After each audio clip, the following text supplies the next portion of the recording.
सुबह तक करीब 3800 लोग अपनी जान गंवा चुके थे और बाकी जो बचे थे वो हॉस्पिटल की तरफ भाग रहे थे। ये कहानी सिर्फ भोपाल की नहीं है, ये कहानी है उस सिस्टम की जो अमीरों के लिए झुक जाता है और गरीबों की लाशों पर चुप रहता है।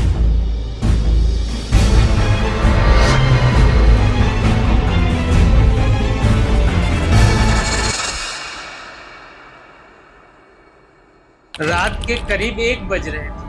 भोपाल की गलियों में सन्नाटा पसरा था। लोग गहरी नींद में सो रहे थे, लेकिन किसी को नहीं पता था कि ये रात उनके जीवन की आखिरी रात बनने वाली है। यूनियन कार्बाइड कंपनी से निकला एक जहर धीरे धीरे हवा में घुल रहा था और जब तक लोगों की आंख खुली तब तक बहुत देर हो चुकी थी। सुबह तक करीब 3800 लोग अपनी जान गंवा चुके थे और बाकी जो बचे थे वो हॉस्पिटल की तरफ भाग रहे थे। 1984 की वो रात भोपाल के इतिहास के सबसे भयानक रातों में से एक थी।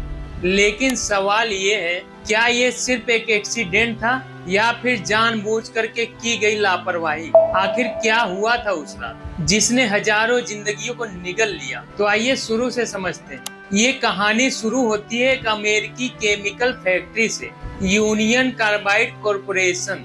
ये कंपनी फसलों के लिए कीटनाशक दवा बनाने का काम करती थी। 1969 में ये कंपनी अपनी एक ब्रांच भारत में खोलती है और ये जो जगह है भोपाल जंक्शन से लगभग 3 किलोमीटर की दूरी पर स्थित है और इस जगह को जयप्रकाश नगर के नाम से जाना जाता है और यहीं से एक कंपनी सेविन नामक कीटनाशक बनाने का काम शुरू करती है, जो उस समय भारत के लिए भी काफी महत्वपूर्ण था, क्योंकि देश में उस समय ज्यादातर फसलें कीटनाशक दवा न होने के कारण खराब हो जाया करती थी, जिसके कारण पूरे भारत के किसानों को इस कीटनाशक दवा की जरूरत थी। इस दवा को बनाने के लिए मिथाइल आइसोसाइनेट का उपयोग होता था, जो बहुत ही खतरनाक केमिकल है। शुरुआत में इस केमिकल को विदेशों से इंपोर्ट किया जाता था, तब बहुत कम मात्रा में इसकी जरूरत होती थी और यह आते ही सीधा इस्तेमाल में ले लिया जाता था, जिसके कारण इस केमिकल को स्टोर करने की जरूरत नहीं पड़ती थी। लेकिन 1977 में देश में सेविन की मांग बढ़ने लगी। कीटनाशक की बढ़ती मांग को पूरा करने और लागत को कम करने के लिए इस कंपनी ने एमआईसी को भोपाल में ही बनाना शुरू किया और यही चीज आगे चलकर इस डिजास्टर का कारण बनती।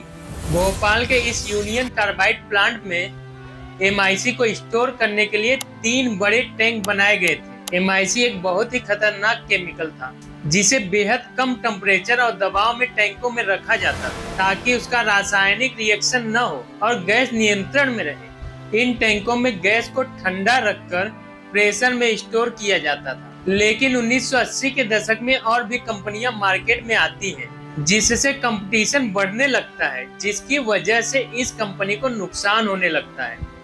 अब नुकसान को कम करने के लिए अमेरिकी मैनेजमेंट ने इस कंपनी के मेंटेनेंस में कटौती कर दिया, सेफ्टी स्टाफ घटा दिया गया और कई जरूरी सेफ्टी सिस्टम बंद कर दिए गए। गैस अलार्म भी ठीक से काम नहीं कर रहा था। रेफ्रिजरेशन सिस्टम जो एमआईसी को ठंडा रखता था, उसे भी बंद कर दिया गया। एमआईसी को ठंडा करके उसको फ्रीज करना पड़ता है, लेकिन हम ये कर नहीं सकते क्योंकि कुछ लोगों ने कंपनी का पैसा बचाने के लिए एयर कंडीशनिंग को बंद कर दिया है। और फिर आती है 2 दिसंबर 1984 की वो काली रात, जो कल्पना से भी परे थी।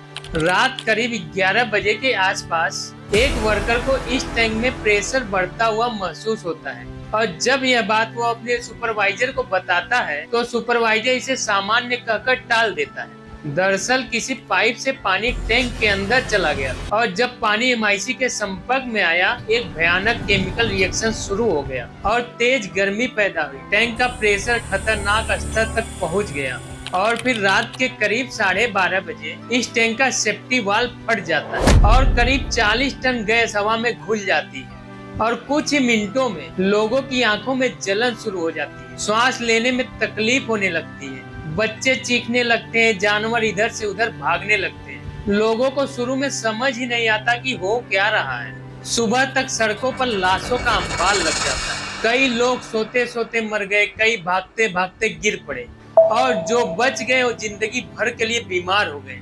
अब सवाल ये है, क्या इसे रोका जा सकता था? तो बिल्कुल रोका जा सकता था। इस कंपनी ने सिर्फ पैसे बचाने के लिए सेफ्टी स्टैंडर्ड को नजरअंदाज कर दिया, स्टाफ की ट्रेनिंग नहीं कराई और सबसे बड़ी बात, जहरीली गैस रिसाव की स्थिति में अलर्ट देने वाला सिस्टम बंद था। इतना ही नहीं, गैस को रोकने वाला स्क्रबर सिस्टम और फ्लेयर टावर भी काम नहीं कर रहा था, जो गैस को जलाकर खत्म कर सकता था।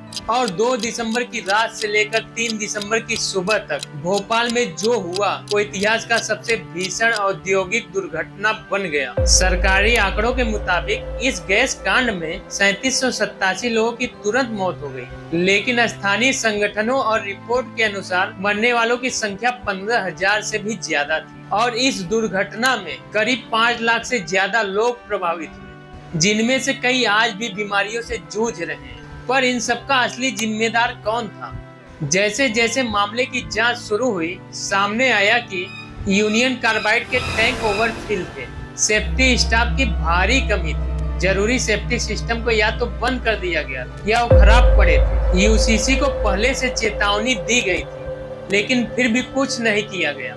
दरअसल 1982 की शुरुआत से ही कई बार भोपाल प्लांट के इंजीनियरों ने अमेरिका में बैठे यूनियन कार्बाइड हेडक्वार्टर को लिखित रिपोर्ट भेजी थी। इन रिपोर्ट्स में बताया गया था कि एमआईसी टैंक जरूरत से ज्यादा भर दिए जा रहे हैं, सेफ्टी सिस्टम ठीक से काम नहीं कर रहे हैं और अगर जरा भी लापरवाही हुई तो एक दिन ये फैक्ट्री पूरे शहर को मौत के मुंह में धकेल देगी। इन सभी रिपोर्ट्स की कॉपी भारत सरकार को भी भेजी गई थी, लेकिन सरकार ने कभी कोई सख्त कार्रवाई नहीं की। ना तो फैक्ट्री की नियमित जाँच की गई, ना ही सुरक्षा मानकों को गंभीरता से लिया गया, क्योंकि ये प्लांट भारत के गरीब मजदूरों के इलाके में था, ना कि किसी मंत्री या अमीर तबके की बस्ती में। सरकार को दिखता सब कुछ था, लेकिन आंखें मूंदे बैठी थी। इतना ही नहीं, अमेरिका में बैठे यूनियन कार्बाइड कंपनी को भी सिर्फ और सिर्फ पैसों की चिंता थी, लोगों की नहीं। उसने भी इन चेतावनियों को अनदेखा किया। ना तो सिस्टम सुधारे गए, ना ही गैस लीक होने की स्थिति में कोई इंतजाम किए गए।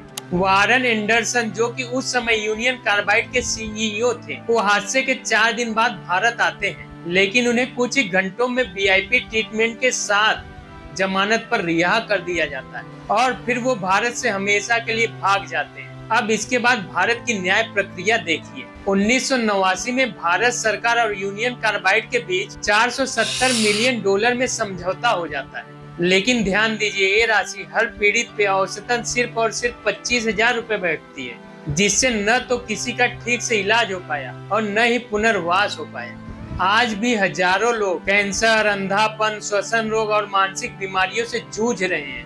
क्या ये सिर्फ एक्सीडेंट था? बिल्कुल नहीं, ये एक कॉर्पोरेट क्राइम था, एक ऐसा अपराध जहां पैसों की भूख ने मानव जीवन से बड़ा रूप ले लिया, जहां एक कंपनी ने सुरक्षा नियमों की अनदेखी की, कर्मचारियों की आवाज दबाई गई और सरकार की मिलीभगत से लाखों लोगों की जिंदगी को जहर दे दिया गया। इस एक्सीडेंट के बाद द एनवायरमेंट प्रोटेक्शन एक्ट 1986 बनाया गया, लेकिन सवाल ये है कि क्या आज की कंपनियां इस कानून का पालन कर रही हैं?